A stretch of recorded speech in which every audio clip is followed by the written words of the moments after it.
ದ್ವಿತೀಯ ಪಿಯುಸಿ ಕನ್ನಡ ದೀರ್ಘಗದ್ಯ ಕೃಷ್ಣೇಗೌಡನ ಆನೆ ಪ್ರಶ್ನೋತ್ತರಗಳು. ಮುಖ್ಯ ಪ್ರಶ್ನೆ 3 2 ಅಂಕಗಳ ಪ್ರಶ್ನೆಗಳು. 2-3 ವಾಕ್ಯಗಳಲ್ಲಿ ಉತ್ತರಿಸಿ. ಪ್ರಶ್ನೆ 1 ನಮ್ಮ ಕಡೆ ಕೆಮ್ಮುವುದು ಕಾಲಿಂಗ್ ಬೆಲ್ ಇದ್ದ ಹಾಗೆ ಎಂದು ನಿರೂಪಕರು ಹೇಳುವುದೇಕೆ? ಉತ್ತರ ಮನೆ ಬಳಿ ಬಂದವರು ಗಮನ ಸೆಳೆಯಲು ಕೆಮ್ಮುವುದು ವ್ಯಾಕರಿಸುವುದು ಮಾಡಿ ಗಲಾಟೆ ಮಾಡುತ್ತಿದ್ದರು. ಬಹುಶಃ ಭಾಷೆ ಉಪಯೋಗಿಸಿ ಕರೆಯಬೇಕಾದರೆ ಮನೆಯವರ ಹೆಸರೇನು? ಹೆಸರು ಹಿಡಿದು ಕರೆಯಬೇಕೋ ಸ್ವಾಮಿ ಅನ್ನಬೇಕೋ? ಬಹುವಚನ ಉಪಯೋಗಿಸಬೇಕೋ ಏಕವಚನವೋ? ಭಾಷೆ ಉಪಯೋಗಿಸಿ ಕರೆಯಬೇಕಾದರೆ ಹಲವು ಬಿಕ್ಕಟ್ಟುಗಳನ್ನು ಎದುರಿಸಬೇಕು. ಅದರ ಬದಲು ಒಂದೆರಡು ಸಾರಿ ಕೆಮ್ಮಿದರೆ ಈ ಎಲ್ಲ ತೊಂದರೆಗಳೇ ಇರುವುದಿಲ್ಲ ಎನ್ನುವುದು ನಿರೂಪಕರ ಅಭಿಪ್ರಾಯ. ಪ್ರಶ್ನೆ 2 ದುರ್ಗಪ್ಪ ಏಕೆ ಬಂದಿರಬಹುದೆಂದು ನಿರೂಪಕರು ಯೋಚಿಸಿದರು. ಉತ್ತರ ನಿರೂಪಕರು ದುರ್ಗಪ್ಪನ ಮಾತುಗಳನ್ನು ಕೇಳಿದಾಗ ಏನೂ ಕೆಲಸವಿಲ್ಲದೆ ಆತ ಹುಡುಚುತ್ತಾಗಿದ್ದ ಎಂದು ಅರ್ಥ ಬರುತ್ತಿತ್ತು. ಹಾಗಿದ್ದರೆ ಏನೋ ಇನಾಮು ಕೇಳಲೋ ಅಥವಾ ಚಂದ ವಸೂಲಿಗೋ ಇಲ್ಲವೇ ಮನೆ ಉಪಯೋಗಕ್ಕೆ ಕಾಫಿ ಬೀಜವನ್ನೋ ಏಲಕ್ಕಿಯನ್ನೋ ಕೇಳಲು ಈ ರೀತಿ ಪೀಠಿಕೆ ಹಾಕಿರಬಹುದೆಂದು ಯೋಚಿಸಿದರು. ಪ್ರಶ್ನೆ 3 ಕೃಷ್ಣೇಗೌಡರ ಆನೆ ಹುಟ್ಟಿ ಬೆಳೆದ ಬಗೆ ಹೇಗೆ? ಉತ್ತರ ಕೃಷ್ಣೇಗೌಡರ ಆನೆ ಕಾಡಿನಿಂದ ಹಿಡಿದು ತಂದು ಪಳಗಿಸಿದ ಆನೆಯಲ್ಲ. ಘಟ್ಟದ ಕೆಳಗಿನ ಗೂಳೂರು ಮಠದ ಆನೆ ಹಾಕಿದ ಮರಿ ಇದಾಗಿತ್ತು. ಇದು ಹುಟ್ಟಿದ್ದು ಬೆಳೆದಿದ್ದು ಎಲ್ಲ ಜನಗಳ ನಡುವೆಯೇ. ಹಾಗಾಗಿ ಅದಕ್ಕೆ ಕಾಡಿನ ಬಗೆಯಾಗಲಿ ಕಾಡಿನಲ್ಲಿರುವ ಇತರ ಕಾಡಾನೆಗಳ ಬಗೆಯಾಗಲಿ ಏನೂ ತಿಳುವಳಿಕೆ ಇರಲಿಲ್ಲ. ಪ್ರಶ್ನೆ 4 ಮಠದವರಿಗೆ ಆನೆಗಿಂತ ವೇಲಾಯುಧನನ್ನು ಸಾಕಲು ತ್ರಾಸವಾದುದೇಕೆ? ಉತ್ತರ ಮಠದವರಿಗೆ ಆನೆಗಿಂತ ವೇಲಾಯುಧನನ್ನು ಸಾಕಲು ತ್ರಾಸದಾಯಕವಾಗಿತ್ತು. ಏಕೆಂದರೆ 24 ಗಂಟೆಯೂ ಕುಡಿದು ಇರುತ್ತಿದ್ದ. ಅಲ್ಲದೆ ಮಠದ ಸಾತ್ವಿಕ ವಾತಾವರಣಕ್ಕೂ ದೊಡ್ಡ ತಲೆನೋವಾಗಿದ್ದ. ಒಮ್ಮೆ ಆತನ ದುರ್ನಡತೆಗಾಗಿ ಚೀಮಾರಿ ಹಾಕಿಸಿ ಓಡಿಸಿದಾಗ ಆನೆ ಅನೇಕ ದಿನಗಳವರೆಗೆ ಯಾರ ಮಾತನ್ನು ಕೇಳದೆ ಊಟವನ್ನು ವರ್ಜಿಸಿತ್ತು. ಆನೆ ಇರುವವರೆಗೂ ತನ್ನ ಅನಿವಾರ್ಯತೆಯನ್ನು ಮನಗಂಡ ವೇಲಾಯುಧ ಮಠಕ್ಕೆ ಇನ್ನಷ್ಟು ಕಿರುಕುಳ ಕೊಡಲಾರಂಭಿಸಿದ. ಪ್ರಶ್ನೆ 5 ಆನೆ ಸಾಕುವುದರ ಬಗ್ಗೆ ಜನರ ನಂಬಿಕೆ ಏನಾಗಿತ್ತು? ಉತ್ತರ ಆನೆ ಸಾಕುವುದು ಎಂದರೆ ಎಲೆಕ್ಷನ್ಗೆ ನಿಂತ ಹಾಗೆ.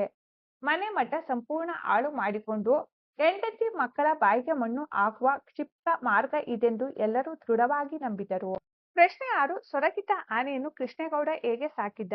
ಉತ್ತರ ಮಠದಲ್ಲಿ ಬರೀ ಒಣ ಹುಲ್ಲು ಮೊಸರನ್ನ ತಿಂದು ಸೊರಗಿದ್ದ ಆನೆಗೆ ಬೈನೆ ಸೊಪ್ಪು ಹಸಿ ಹುಲ್ಲು ಹಿಂಡಿ ಬೆಲ್ಲ ಗೆಣಸು ಎಲ್ಲ ಕೊಟ್ಟು ಕೃಷ್ಣೇಗೌಡ ಪಗಡುದಸ್ತಾಗಿ ಬೆಳೆಸಿದ್ದ.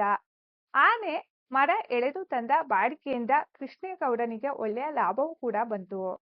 ಪ್ರಶ್ನೆ 7 ಕಾಡಾನೆಗಳ ಹಾವಳಿಗೆ ಪ್ರಕಾಶ್ ನೀಡಿದ ಕಾರಣಗಳೇನು? ಉತ್ತರ ಅಪರ್ಪತ್ರ ಅಣೆಕಟ್ಟಿನಿಂದ ಮುಳುಗಡೆಯಾಗುವ ಕಾಡುಗಳನ್ನು ಸರ್ವೆ ಮಾಡಲು ಬಂದಿದ್ದ ಇಕಾಲಜಿಸ್ಟ್ ಪ್ರಕಾಶ್ ಮೂಡುಗೆರೆಯಲ್ಲಿ ಒಂದು ಭಾಷಣ ಮಾಡುತ್ತಾ ಕಾಡಾನೆಗಳ ಹಾವಳಿಗೆ ಕಾರಣ ಅರಣ್ಯ ಇಲಾಖೆಯವರು ಕಾಡಿನ ಮರಗಳನ್ನು ತೆಗೆದು ನೀಲಗಿರಿ ಅಕೇಶಿಯಾ ಮುಂತಾದ ಆನೆಗಳಿಗೆ ನಿರುಪಯುಕ್ತವಾದುದನ್ನು ನೆಡುತ್ತಿರುವುದು ಎಂದನು.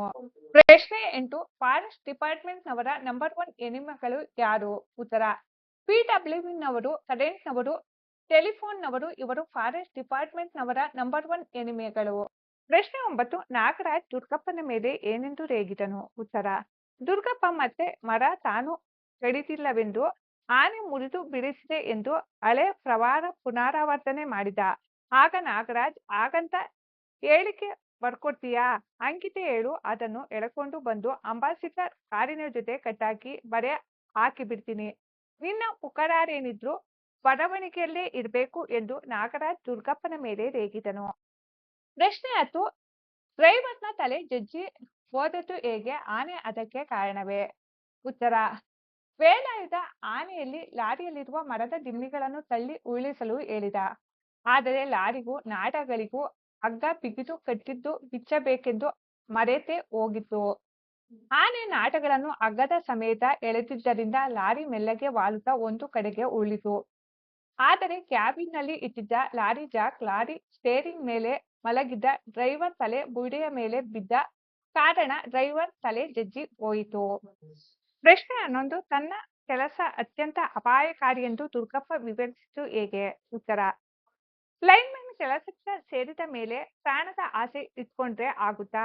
ನಮ್ಮ ಡಿಪಾರ್ಟ್ಮೆಂಟ್ನ ಲೈನ್ಮ್ಯಾನ್ಗಳ್ಯಾರಾದ್ರೂ ಈವರೆಗೆ ಸರ್ವಿಸ್ ಮುಗಿಸಿ ರಿಟೈರ್ಡ್ ಆಗಿರೋದನ್ನ ನೋಡಿದ್ದೀರಾ? ಕರೆಂಟಿನ ಜೊತೆ ಕೆಲಸ ಅದು. ಒಂದಲ್ಲ ಒಂದು ದಿನ ಸ್ವಲ್ಪ ಎಚ್ಚರ ತಪ್ಪಿದರೂ ಅಲ್ಲಿಗೆ ನಮ್ಮ ಸರ್ವಿಸ್ ಮುಗಿದಂಗೆ ಎಂದು ತನ್ನ ಕೆಲಸ ಅತ್ಯಂತ ಅಪಾಯಕಾರಿ ಎಂದು ದುರ್ಗಪ್ಪ ವಿವರಿಸಿದ. ಪ್ರಶ್ನೆ 12 ಜಬ್ಬರ್ ನಿರೂಪಕರಿಗೆ ಅಂಚೆ ವಿಲೇವಾರಿ ಬಗ್ಗೆ ಅಸಡ್ಡೆಯಿಂದ ಏನು ಹೇಳಿದ? ಉತ್ತರ: ಜಬ್ಬರ್ ನಿರೂಪಕರಿಗೆ ಅಂಚೆ ವಿಲೇವಾರಿ ಬಗ್ಗೆ ಅಸಡ್ಡೆಯಿಂದ ಅಯ್ಯೋ ಯಾವುದೋ ಮದ್ವೆ ಮನೆ ಕಾಗದ ಸರ್, ನೀವೇನು ಹೋಗೋದಿಲ್ಲ ಏನಿಲ್ಲ, ಅದನ್ನು ಇವತ್ತು ಕೊಟ್ರೆ ಒಂದೇ ನಾಳೆ ಕೊಟ್ರು ಒಂದೇ ಎಂದು ಹೇಳಿದ. ಪ್ರಶ್ನೆ 13 ನಾಯಿ ಕಚ್ಚಿದಲ್ಲಿ ಎಂದಾಗ ಜಬ್ಬರ್ ಇರುಸು ಮುರುಸಿನಿಂದ ಏನು ಹೇಳಿದನು? ಉತ್ತರ: ನಾಯಿ ಕಚ್ಚಿದಲ್ಲಿ ಎಂದಾಗ ಜಬ್ಬರ್ ಇರುಸು ಮುರುಸಿನಿಂದ ಹೋಗ್ಲಿ ಬಿಡಿ, ಅದು ಬೀದಿಲಿ ತೋರಿಸೋ ಹಂಗಿಲ್ಲ, ನನ್ನ ಮಗದು ಅಂತ ಜಾಗದಲ್ಲೇ ಕಚ್ಚಿದೆ, ಪ್ಯಾಂಟು ಬಿಚ್ಚೋಗಾಗುತ್ತೆ ಎಂದು ಧ್ವನಿ ತಗ್ಗಿಸಿ ಹೇಳಿದ. ಪ್ರಶ್ನೆ 14 ಹುಚ್ಚು ನಾಯಿಗಳು ಆಸ್ಪತ್ರೆಯಲ್ಲಿ ಹೇಗೆ ವರ್ತಿಸುತ್ತವೆಂದು ಪುಟ್ಟಯ್ಯ ಹೇಳಿದನು? ಉತ್ತರ: ಹುಚ್ಚು ನಾಯಿಗಳು ಆಸ್ಪತ್ರೆಯಲ್ಲಿ ವರ್ತಿಸುವ ಬಗ್ಗೆ ಪುಟ್ಟಯ್ಯ ಹೀಗೆ ಹೇಳುತ್ತಾನೆ. ಹುಚ್ಚು ನಾಯಿ ಹತ್ರ ಧೈರ್ಯದ ಪ್ರಶ್ನೆಯೇ ಬರೋದಿಲ್ಲ, ಅವಕ್ಕೆ ತಲೆ ಕೆಟ್ಟು ಕಂಡಕ್ಕೆಲ್ಲ ಕಚ್ಚುತ್ತವೆ. ಆಸ್ಪತ್ರೆಗೆ ತಕೊಂಡು ಬಂದವನ್ನ ನೋಡಿದ್ದೇನಲ್ಲ, ಮೇಜು ಕುರ್ಚಿ ಕಾಲಿಗೂ ಕಚ್ಚುತ್ತವೆ ಎಂದನು.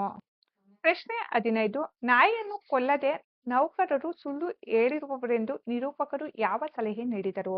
ಉತ್ತರ: ನಿರೂಪಕರು ಖಾನ್ ಸಾಬ್ಗೆ ಒಂದು ಕೆಲಸ ಮಾಡಿ, ಇನ್ನು ಮೇಲೆ ನಾಯಿ ಕೊಂದರೆ ಬಾಲ ತಕೊಂಡು ಬಂದು ತೋರಿಸಬೇಕು ಅಂತ ಹೇಳಿ, ಅವರ ಲೆಕ್ಕ ಸುಳ್ಳೋ ನಿಜವೋ ನಿಮಗೆ ಗೊತ್ತಾಗುತ್ತದೆ ಎಂದು ಸಲಹೆ ನೀಡಿದರು. ಪ್ರಶ್ನೆ 16 ಆನೆಯ ತಿಪ್ಪಣ್ಣನ ಸಾವಿಗೆ ಕಾರಣವೆಂದು ದುರ್ಗಪ್ಪ ಹೇಳಿದಾಗ ನಿರೂಪಕರ ಪ್ರತಿಕ್ರಿಯೆ ಏನು? ಉತ್ತರ: ಆನೆಯ ತಿಪ್ಪಣ್ಣನ ಸಾವಿಗೆ ಕಾರಣವೆಂದು ದುರ್ಗಪ್ಪ ಹೇಳಿದಾಗ ನಿರೂಪಕರು ಅದೇನ್ ಮಾಡುತ್ತಯ್ಯ ಆನೆ, ಎಲ್ಲೋ ಕಂಬದ ಮೇಲೆ ಸತ್ತಿರೋ ತಿಪ್ಪಣ್ಣನಿಗೂ ಎಲ್ಲೋ ಓಡಾಡ್ಕೊಂಡಿರೋ ಆನೆಗೂ ಕಟ್ತಿರಲ್ಲಯ್ಯ, ಬಾಯಿ ಇಲ್ಲದವರು ಈ ಪ್ರಪಂಚದಲ್ಲಿ ಬದುಕೋ ಹಂಗೆ ಇಲ್ವೇನಯ್ಯ ಎಂದು ಪ್ರತಿಕ್ರಿಯಿಸಿದರು. ಪ್ರಶ್ನೆ 17 ಡ್ರೈವರ್ ಅಬ್ಬಾಸ್ ಕ್ಲೀನರ್ ಕೃಷ್ಣರ ಸಾವಿಗೆ ಕಾರಣವೇನು? ಉತ್ತರ: ಡ್ರೈವರ್ ಅಬ್ಬಾಸ್ ಬೀಡಿ ಹಚ್ಚಿಕೊಳ್ಳುವವರಿಗೆ ಕ್ಲೀನರ್ ಕೃಷ್ಣರಲ್ಲಿ ಸ್ಟೇರಿಂಗ್ ಹಿಡಿಯಲು ಹೇಳುತ್ತಾನೆ. ಆದರೆ ಕ್ಲೀನರ್ ಕೃಷ್ಣ ನಿದ್ರೆಯ ಮಂಪಟಿನಲ್ಲಿ ಇದ್ದ ಕಾರಣ ಆತ ಸ್ಟೇರಿಂಗ್ ಅನ್ನು ಆಚೀಚೆ ಅಲ್ಲಾಡದಂತೆ ವಜ್ರ ಮುಷ್ಟಿಯಲ್ಲಿ ಹಿಡಿಯುತ್ತಾನೆ. ನೇರವಾಗಿ ಮರದ ದೊಡ್ಡ ಕಾಂಡದ ಕಡೆಗೆ ಮುನ್ನುಗ್ಗುತ್ತಿದ್ದ ಲಾರಿಯನ್ನು ತಪ್ಪಿಸಲು ಡ್ರೈವರ್ ಅಬ್ಬಾಸ್ ಕೃಷ್ಣನಲ್ಲಿ ಸ್ಟೇರಿಂಗ್ ಬಿಡೋ ಎನ್ನುತ್ತಾನೆ. ಆದರೆ ಕೃಷ್ಣ ಬಿಡದೆ ಇದ್ದಾಗ ಕೊನೆ ಕ್ಷಣದಲ್ಲಿ ಬ್ರೇಕ್ ಹಾಕಲು ಮುಂದಾಗುತ್ತಾನೆ. ಆದರೆ ಅಷ್ಟೊತ್ತಿಗಾಗಲೇ ಪರಿಸ್ಥಿತಿ ಕೈಮೀರಿ ಲಾರಿ ಮರಕ್ಕೆ ಡಿಕ್ಕಿ ಹೊಡೆಯುತ್ತದೆ.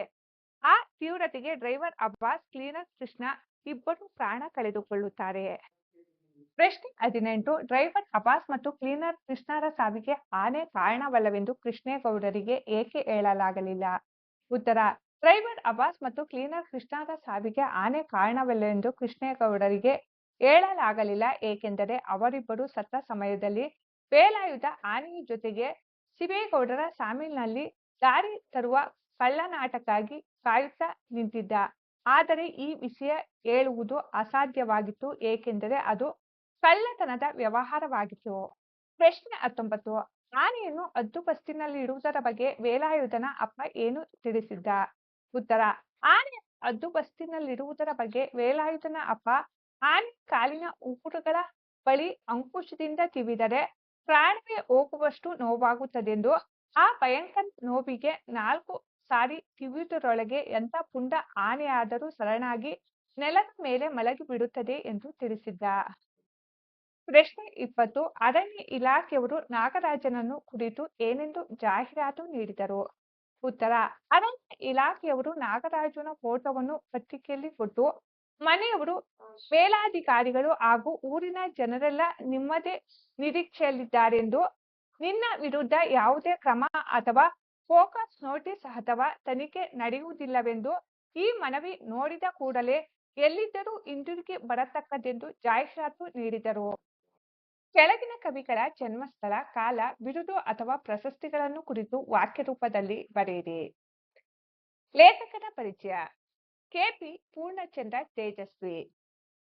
ಶ್ರೀಯುತ ಕೆ.ಪಿ. ಪೂರ್ಣಚಂದ್ರ ತೇಜಸ್ವಿಯವರು ಕನ್ನಡದ ಅಗ್ರಮಾನ್ಯ ಗಣ್ಯ ಲೇಖಕರಲ್ಲಿ ಮುಖ್ಯರಾಗಿದ್ದು, ರಾಷ್ಟ್ರಕವಿ ಕುವೆಂಪು ಹಾಗೂ ಹೇಮಾವತಿ ದಂಪತಿಗಳ ಮಗನಾಗಿ ಶಿವಮೊಗ್ಗ ಜಿಲ್ಲೆಯ ತೀರ್ಥಹಳ್ಳಿ ತಾಲೂಕಿನ ಕುಪ್ಪಳ್ಳಿಯಲ್ಲಿ ಜನಿಸಿದರು. ಕಾರ್ವಾಲೋ, ಚಿದಂಬರ ರಹಸ್ಯ, ಜುಂಗರಿ ಕ್ರಾಸ್, ಸ್ವರೂಪ, ಮಾಯಾಲೋಕ 1 ಮುಂತಾದ ಜನಪ್ರಿಯ ಕಾದಂಬರಿಗಳನ್ನು ಹಾಗೂ ಅಬಚೂರಿನ ಪೋಸ್ಟ್ ಆಫೀಸ್ ಕಿರಗೂರಿನ ಗುಂಡಗಾಲು ಮುಂತಾದ ಕಥಾ ಸಂಕಲನಗಳನ್ನು ಇವರು ರಚಿಸಿದ್ದಾರೆ. ಇವರ ಕುಬ್ಬಿ ಮತ್ತು ಇಯಾಲ, ತಬರನ ಕಥೆ ಕೃತಿಗಳು ಚಲನಚಿತ್ರಗಳಾಗಿ ರಾಷ್ಟ್ರೀಯ ಪ್ರಶಸ್ತಿಗಳನ್ನು ಪಡೆದಿವೆ. ಇವರು ಕೇಂದ್ರ ಸಾಹಿತ್ಯ ಅಕಾಡೆಮಿ ಪ್ರಶಸ್ತಿ, ಪಂಪ ಪ್ರಶಸ್ತಿ ಹಾಗೂ ರಾಜ್ಯ ಸಾಹಿತ್ಯ ಅಕಾಡೆಮಿ ಪ್ರಶಸ್ತಿ, ಶಿವರಾಮ ಕಾರಂತ ಪ್ರಶಸ್ತಿ ಮುಂತಾದ ಅನೇಕ ಪ್ರತಿಷ್ಠಿತ ಪ್ರಶಸ್ತಿಗಳಿಗೆ ಭಾಜನರಾಗಿದ್ದಾರೆ.